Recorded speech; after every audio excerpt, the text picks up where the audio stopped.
Voilà, je vais vous parler tout de suite là des paroles du président lors de la conférence que la presse n'a pas commentée. Je vais vous parler de 3 paroles du président que la presse n'a pas commentées. Et pourtant, c'était des choses très importantes. Des choses très importantes. En tout cas, là, je vous supplie, vous êtes de la presse, c'est ce que vous devriez commenter. Aider, éclaircir la population. La première chose que j'ai retenue, c'est quand Chancellor Tchala est passé, elle a dit, président, je suis là, moi je suis à pied, et tout le monde va partir si je ne sais pas comment je vais rentrer. D'abord, ça vous donne une leçon. Quelle est la leçon? Il y a beaucoup de gens qui pensent que, comme nous sommes des communicateurs du président, nous avons déjà des maisons, le président nous paye, nous avons déjà tout. Beaucoup de gens pensent comme ça. Que quand les gens sont là devant le président, nous parlons au nom du président, beaucoup de gens pensent que non. Qui pouvait penser peut-être que Chancellor Tchala n'a pas de voiture? Mais c'est grave. Tout le monde sait que Chancellor Tchala, c'est la plus proche du président de la République. Les gens n'ont pas commenté ça. Ils n'ont pas compris. Ils n'ont pas voulu aimer ces détails-là. C'est un détail très important. Tous les communicateurs du président de la République ne sont pas payés. Ils travaillent par le patriotisme. Et ça, c'est très important. Vous devez le savoir. Vous allez voir seulement quelqu'un parler au nom du président de la République. Vous pensez que ça se fait comme dans d'autres pays, où les gens payent les gens pour que les gens parlent au nom du président. Non, le président ne nous paye pas. Le président ne paye personne. Tous ces gens qui travaillent, ils travaillent avec le souci du patriotisme. Ça, c'est la première leçon. Ça, c'est la première leçon. En tout cas, je voudrais que tout le monde comprenne la première leçon.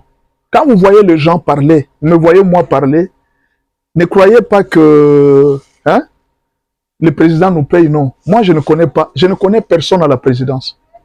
Je ne connais personne. Ça, c'est la première chose que je vais vous dire. Je ne connais personne à la présidence.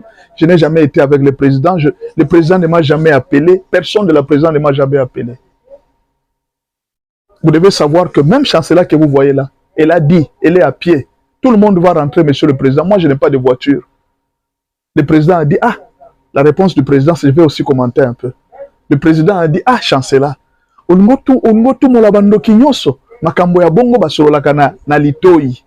tu vois, Chancellor, ce n'est pas ça. Tu vois, moi je suis pasteur. Moi, j'ai déjà demandé au président de m'acheter une parcelle et une voiture aussi, comme toi. Mais je l'avais fait en prière. Moi, j'attends. Tu vois, ça fait beaucoup de bruit. Ça ne fait pas de bruit. Mais moi, j'attends. Tu vois, nous, là, on demande en prière. On demande au président en prière. J'ai déjà demandé au président la voiture et une parcelle parce que je n'en ai pas. Je n'ai pas de voiture, je n'ai pas de parcelle. Chancellor, c'est ça qu'il faut faire. Moi, j'ai demandé ça en prière. Toi, tu demandes devant les gens. Il ne faut pas demander devant les gens. Il faut demander dans le secret, dans l'oreille. Comment est-ce que tu vas parler à l'oreille du président? Comment on parle à l'oreille du président? Le président ne nous a pas montré les secrets pour parler à son oreille. Toi, tu penses que c'est facile aujourd'hui de passer la maison, toute cette palais de la nation. Tu arrives jusqu'à l'oreille du président. Président, je vais te parler. Non, il faut être comme moi, Chancellor. Moi, j'avais demandé la maison au président et la voiture dans la prière. Et j'attends. Le président, bientôt, vous allez voir, il va me donner une voiture et une maison. Dans la prière, dans les secrets, tout le monde ne connaît rien. Même les gens qui me suivent, les followers, ils ne savent même pas que j'avais demandé au président la voiture et la maison dans la prière. Chancellor fait aussi la même chose, à l'oreille du président. Je vais ouvrir une parenthèse pour vous dire une chose. Il y a beaucoup de gens qui m'écrivent et disent, pasteur, on préfère que tu sois l'un des conseillers du président de la République. Je vais vous dire une chose. Quand Dieu ne vous a pas placé à un endroit, n'y allez pas. Vous savez pourquoi beaucoup de pasteurs tombent? C'est parce qu'ils se retrouvent dans un endroit où Dieu ne les a pas placés. Ne cherche pas à occuper une fonction que Dieu ne t'a pas donnée. Il faut aller là où Dieu t'appelle. C'est pourquoi il ne faut pas forcer d'être conseiller. Si un jour, Dieu fait grâce que j'entre là-bas, j'entrerai avec joie. Imaginez un peu Joseph, il était en prison. Il a dit à son ami, tu te souviendras de moi quand tu sortiras de la prison. Je vous dis la vérité. Si pendant cette période, l'ami se souvenait de Joseph et qu'il parlait au roi que non, voilà, Joseph avait fait quelque chose. Moi, je ne crois même pas que l'ami l'avait oublié. Je pense que l'ami avait eu peur. Pourquoi? Parce que quand tu es en prison, tu ne sais pas pourquoi. C'était des prisonniers, on pouvait les considérer des criminels. Si toi, tu vas auprès du roi, tu signales que non, roi, tu vas te souvenir d'un ami prisonnier avec qui on était. Le roi, qu'est-ce qu'il va dire? Donc, les crimes qu'il a fait, c'est que vous êtes devenus amis. C'est que toi aussi, tu veux me tuer. Ah, voilà. Donc, il ne pouvait pas dire ça au roi. Il était en train de protéger son intérêt. Mais quand les jours où l'occasion s'est présentée, le monsieur a parlé au roi.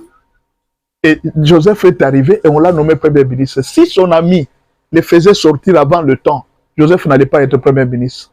Il y a certaines choses, ça dépend du temps. Ne soyez pas pressés. Si un jour Dieu permet que j'entre à la présidence, j'entrerai. Que je sois ici, je serai là. Chaque chose a un temps. Ne pressez rien dans la vie. C'est juste un conseil que je vous donne. Ne pressez rien. Le président voit, il entend. Ne croyez pas que tout ce que nous faisons, le président ne voit pas. Il voit, il entend.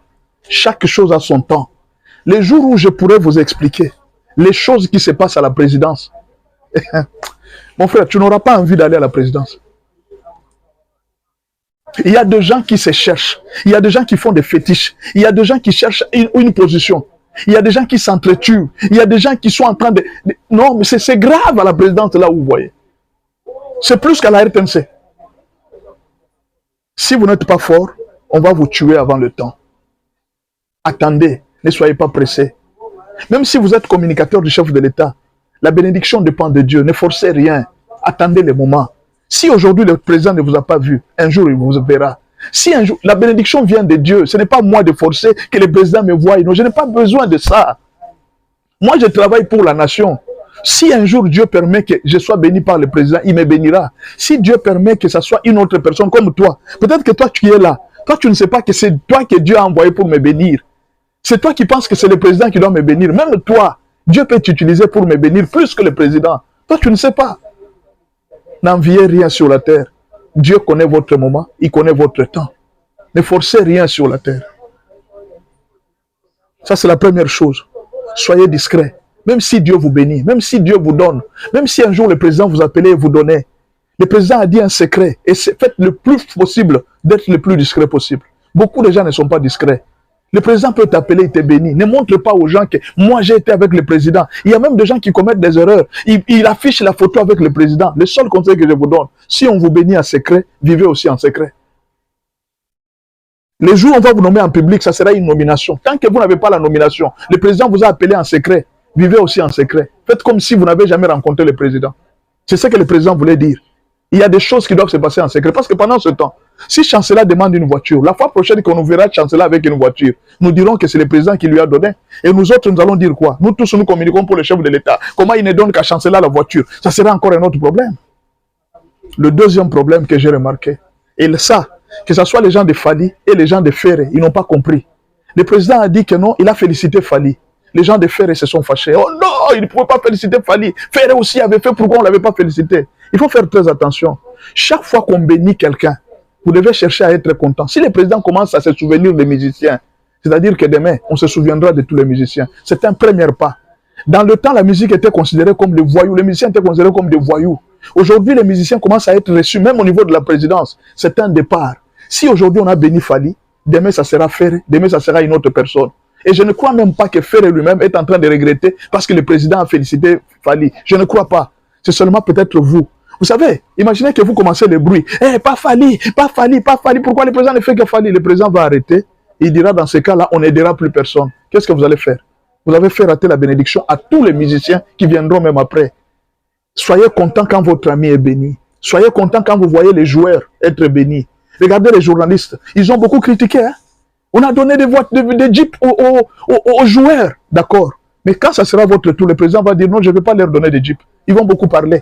Quand chaque fois on bénit quelqu'un, vous devez être content. Quand vous n'êtes pas content de la bénédiction des autres, vous freinez votre propre bénédiction. C'est ça le principe de la vie. Les journalistes n'ont pas eu de jeeps.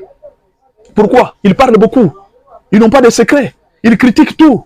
Il y a des choses que vous devez féliciter. Ah non, ce que le président a fait, c'est une très bonne chose. La troisième chose et la dernière que je voulais dire, le président a demandé aux journalistes de chercher un moyen de créer des entreprises pour qu'on vous donne des crédits, afin que ces crédits puissent vous aider. Je ne parle pas seulement aux journalistes, même aux communicateurs. Trouvez des moyens de créer vos entreprises, que vos chaînes soient des entreprises, afin que le président vous donne des crédits. aller créer des entreprises.